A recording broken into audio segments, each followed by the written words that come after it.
ಬೆಳೆಸಿದಂತ ತಾಯಿ ನಾನು. ಹೌದು ಮಾತೆ.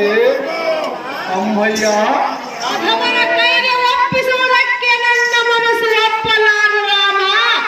ಕೊಡುವುದಿಲ್ಲ ನಿನ್ನ ಹೆತ್ತ ತಾಯಿ ಎಂದೆನ್ನುವನೇವ.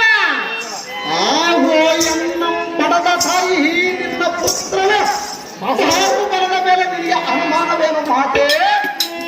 ಈ ಹೇಳಿವನ್ನು ಎನ್ನ ಪೌರುಷವನ್ನು ಕೇಳು ಮಾತೆ. ಹೇಳು ಕಂದ.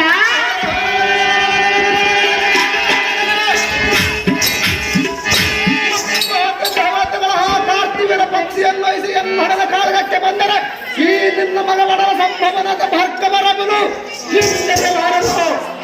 ಆಗೋ ಅಮ್ಮಯ್ಯ, ನಿನ್ನ ಚಿಂತೆಯನ್ನು ಬಿಟ್ಟು ಬಿಡು.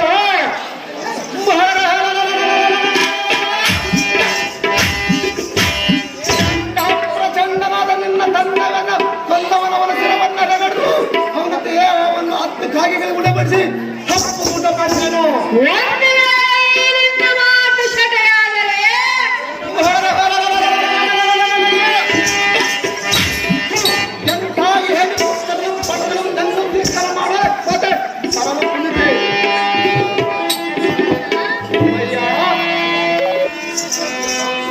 ಆ ಕಾರ್ತವೀರ ಅರ್ಜುನನು ಸಾಮಾನ್ಯದವನಲ್ಲ.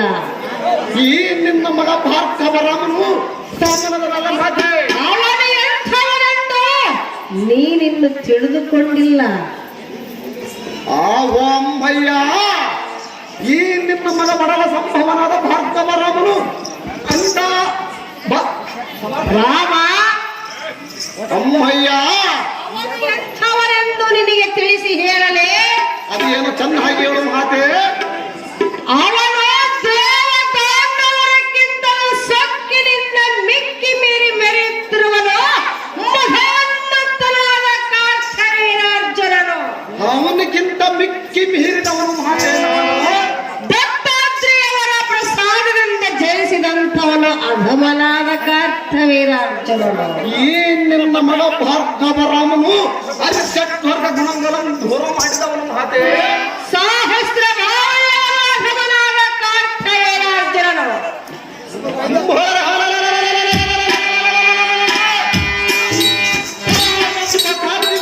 ಮಾತೆ, ಈ ಭುವನದಲ್ಲಿರುವ ಸತ್ಯ ರುಂಡಗಳನ್ನು ಚಂಡಾಡಿ ನಿನ್ನ ಪಾದಕ್ಕೆ ಅರ್ಪಿಸಿದನು ಅಮ್ಮಯ್ಯ. ಅಮ್ಮಯ್ಯ, 10 ತಲೆ ರಾವಣನ ಅವನನ್ನು ಸಂಹರಿಸಬೇಕೆಂದು ಹೋಗಿ ಅವನ ಮಾತಿಗೆ ಒಡಂಬಟ್ಟು ಹಿಂದಿರುಗಿ ಬಂದ. 10 ತಲೆ ರಾವಣನಿಂದಾಗದ ಕಾರ್ಯ ಚಿಕ್ಕವನಾಗಿ ನಿನ್ನಿಂದ ಸಾಧ್ಯವೇ ಭಾರ್ಗವ?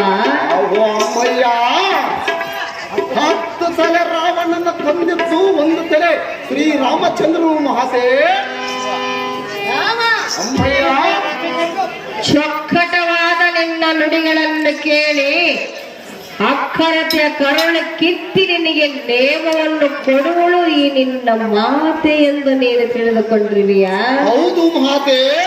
ಕಂದ, ಅಮ್ಮಯ್ಯ, ನನ್ನದೆಂದ ಶಪಥ ಇರುವುದು ಚಿತ್ತವಿಟ್ಟು ಕೇಳು. ಅದೇನು ಚೆನ್ನಾಗಿ ಹೇಳು ಮಾತೆ. ನಿನ್ನ ತಂದೆ ಅಗ್ನಿ